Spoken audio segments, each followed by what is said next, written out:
Sir చెప్పండి sir, త్వరలో local body కానీ స్థానిక సంస్థలు ఎన్నికలు రాబోతున్నాయి. మున్సిపాలిటీ పరంగా మీరు మరోసారి గెలుపొందని ఉందా మీకు ఆలోచన? ఓడిపోతారా?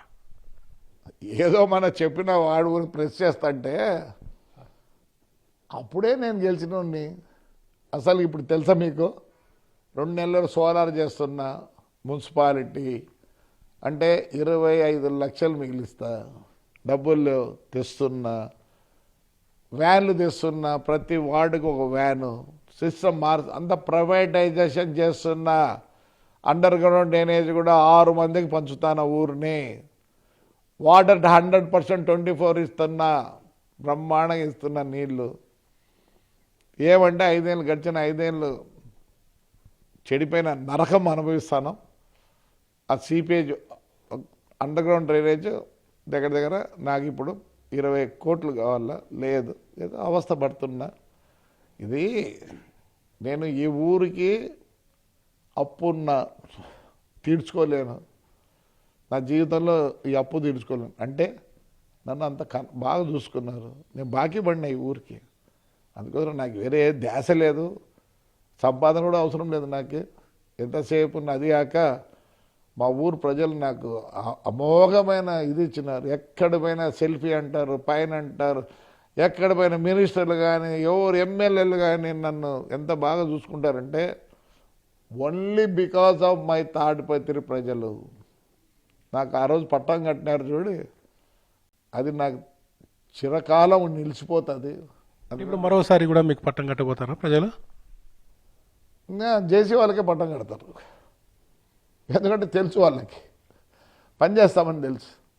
డెఫినెట్గా మా ఊర్లో 100% మాకు పట్టం కడతారు. అయితే మీ కాన్స్టిట్యూన్సీలో జరిగిన స్పందన కార్యక్రమంలో విపరీతంగా ఏదైతే ఉందో కంప్లైంట్స్ వచ్చాయి, అంటే ఫిర్యాదులు వచ్చే పనులు జరగట్లేదని. రోజు తిరిగే మీ కాన్స్టిట్యూన్సీలో ఇన్ని ఫిర్యాదులు వచ్చాయంటే అధికారులు దాని పట్ల ఎలా స్పందిస్తున్నారంట? నేను అధికారులను అనను, జనాలకు ఏమీ తెలియదు, వాడు పట్టిందే కావాలంటాడు. నేను అదే చెప్పింది, కలెక్టర్ స్పందన కలెక్టర్కు రావాల్సిన పని లేదు. ఏదన్నా పూర్తి నిజం ఉండి కాకపోతే అట్లాడిపోవాలి. కానీ ఇప్పుడు ప్రతి ఒక్కరు వస్తారు, ముందు హౌసింగ్ స్థలం కావాలంట, నేను ఇస్తానే రమ్మని కట్టుకోమను. ఇప్పుడు ఎర్రగుంటపల్లిలో కట్టినారు.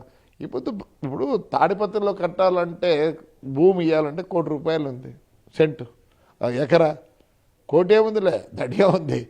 20 అసలు ఎకరా 8, 10, 15 కోట్లు ఉంది, రాదు. ఎంతసేపు ఉన్నా ఇట్లా పడవలు దిక్కో, ఇట్లా ఎక్కడైనా ఊరి బయట మన ఎర్రగుంటపల్లి వచ్చినారు, కట్టినారు, ఒక్కరన్నా చేరినారు.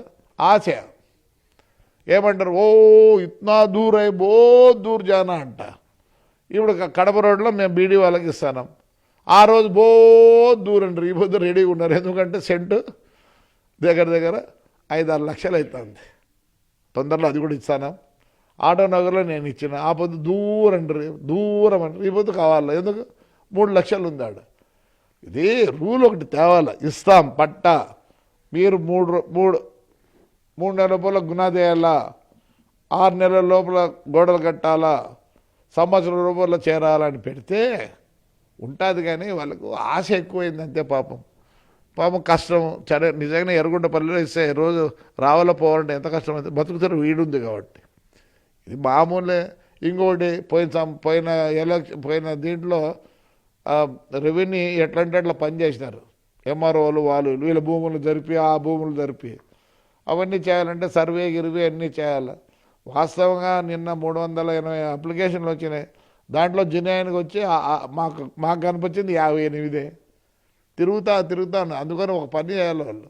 ఒకసారి వచ్చినాక ఎంఆర్ఓ గారు ఇది ఇంతే అని రాసిస్తే మళ్ళీ అది ఆర్జీ మళ్ళీ పోకూడదు, జినాయినవి పోవాలి.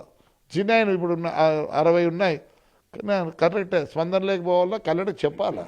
అంతేగాని 360లో 60 జినాయిన్ ఉన్నాయి. అంత సైట్లకు మొత్తం దగ్గర 120 మంది సైట్లకు అడిగినారు. సైట్ ఇస్తే పోతారా చెప్పండి. దీనికంతా లిమిట్ పెట్టాలండి. సైట్ ఇచ్చిన తర్వాత ఉంది, వెనకలు చూసినారు లేదా మీరు, సైట్ ఇచ్చిన ఇన్ని లోపల మీరు కట్టుకోకపోతే క్యాన్సిల్ అవుతుందని ఉంది ప్రింట్. దాన్ని